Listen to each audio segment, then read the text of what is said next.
There we go. Yeah, just a really important day for us to continue to try to take steps in our football. Look at the fundamentals, and it's across the board. It's the execution, it's the little things. I thought we took a great step during the week in the timing and rhythm of our passes, offensively and defensively in the matches. Still got a couple of plays that got away from us in the pass game from a defensive standpoint. The run game, we know we have to continue to just screw down in our concepts and play team football to figure out, a way to just, put our best foot forward so that we can get teams off the field and continue to flip it there. We had a better day third down wise. Penalties put us into some rough spots. We were 0 for 4, 3rd and 10 plus.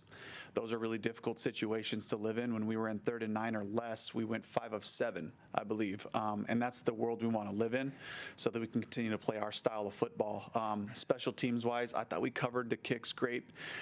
We had the block, in a critical situation. It really, changed the face of that game in that spot right there, and then of course just bringing it down to a 1-score game right there and running the ball all the way down in there.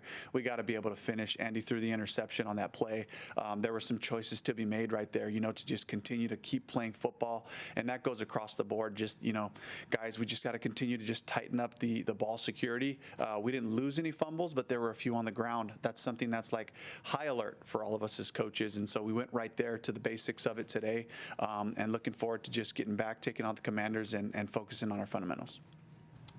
Dave, obviously it's Monday, so there are a lot of injury updates. I was wondering if I could ask you about a few of them. Yeah. Jonathan Brooks, Dane Jackson, DJ Wanham, Clowney, Tremble, Crumity, and Franklin.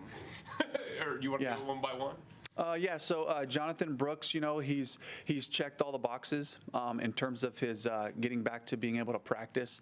So we're hoping to open up that window today. That's a decision we're going to have to make today. So we're going to be talking about that, and we have been. But excited to potentially get him out there and see what he looks like.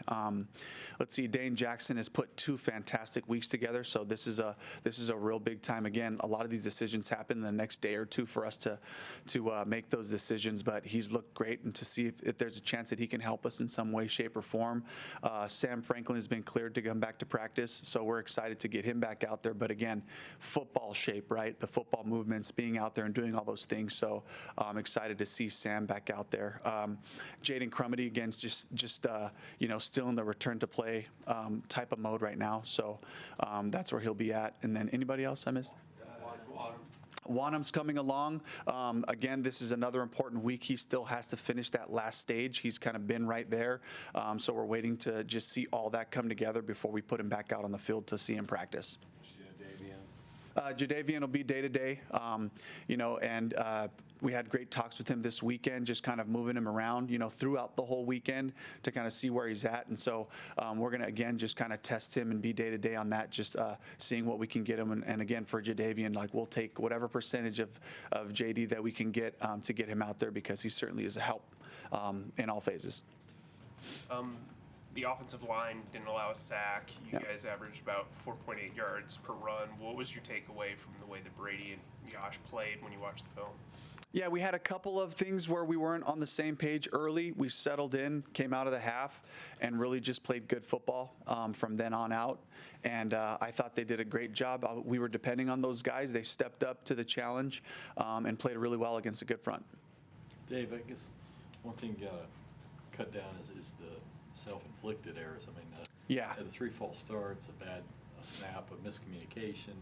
There are all sorts of little things in there that just are kind of hidden yardage. I mean, what do you kind of tell the guys when you're going through all that? Absolutely, and that's just the ownership of the details, right? And those are the things that I love to talk about, because those are what we can focus on, is where are the breakdowns at, where's the miscommunication, where's the confusion happening, and can we get on the same page about all these things?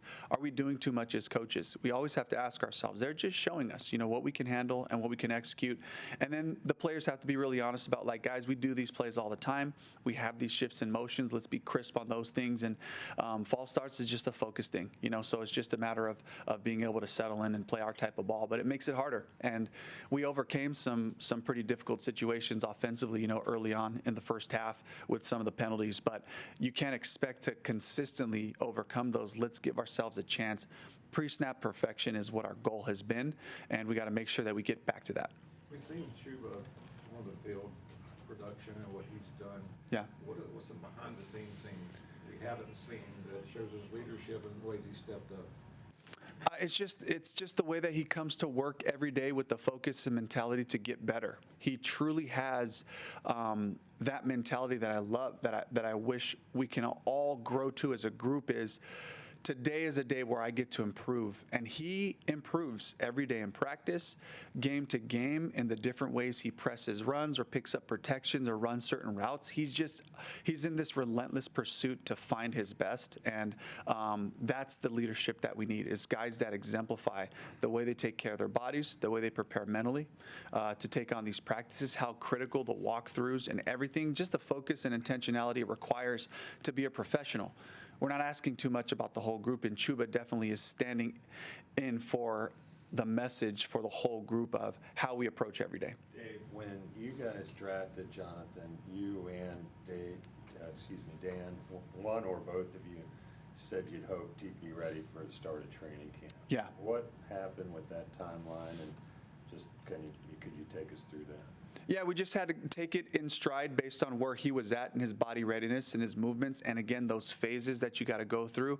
And we just didn't feel like he was ready to clear some of those early stages, so we just had to keep doing the smartest thing for Jonathan first and foremost, and then think about the team and where he fits into the whole picture.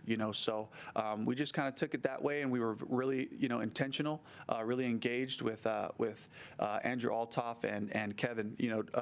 We were all together just kind of talking through this whole process to get him to this point where we could feel good about it. And on the topic of where he fits, you've got Chuba playing well. Miles is kind of a change of pace guy. Where does Jonathan fit? We'll have to see that. We'll have to see that come to life and see what he looks like in practice. Dave, at wide receiver, we've seen Jalen Coker's reps go up and Jonathan Mingo's go down. What have you seen from both of those guys, and how can they solidify their role even before Adam gets back? Yeah, just consistent effort, consistently working hard to try to improve their game. You saw Jalen make some plays again. Mingo was a critical part of what we were doing. So both guys just knowing that we're asking you to take on a role to help the Panthers win, and they've both taken to that. Dave, we've seen Trevin, make plays, make a lot of tackles. What are you seeing from him in terms of like retaining the mental part of that position? Yeah, that's the challenging part, and he's been a stud about it, and the great thing that our defensive staff does is we present the issues to our defense on a daily basis so that the players have to work through those things, the calls, the situational awareness. I love the way we format all those things so that his education is throughout the week and also on Sundays, right? The invaluable game day reps and how things flow. So he's been a stud about it. He just fully immersed, fully engaged in what we're doing and playing really hard. Dave, another injury guy, Taylor Moton, what's his status going into this week?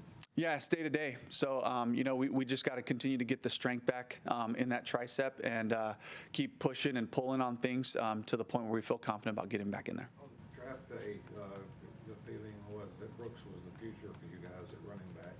Chuba obviously is the present right now. How does that figure in to your thinking? So let's say a team were to come in and offer you guys something for Chuba before the trade deadline, and you got Brooks is going to be long term. So how does all that work? Again, we just got to get Jonathan out there, see where he's at, take a good evaluation of him playing football, moving around with confidence, and then we'll make those decisions. With making the decision on Jonathan today, what would preclude you from giving it the thumbs up? It sounds like you're pretty confident. Yeah, it's just all of us putting our heads together and making sure we feel fully confident, especially coming off the nature of an injury like this, that he gets out there and he can go for it, and give us a look at what he's going to be like. Is part of the hesitation that if you open the window too soon and he doesn't return to the game, then he's out all year? All those factors, we have to make sure we do the right thing for now, for the future, all those things. And these are all difficult decisions, and my first time really going through it as a head coach. So we have to take all the information. Dan, Brant, and I talk to the the training staff and make sure that we're putting him in the best spot.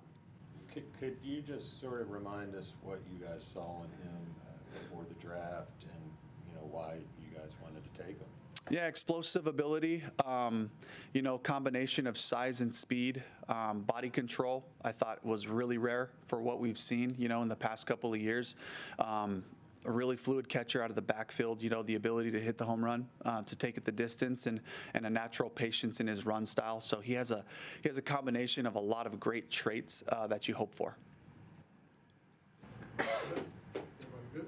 All right. Thank you, Good. Coach. Thank you. Thanks, Dave.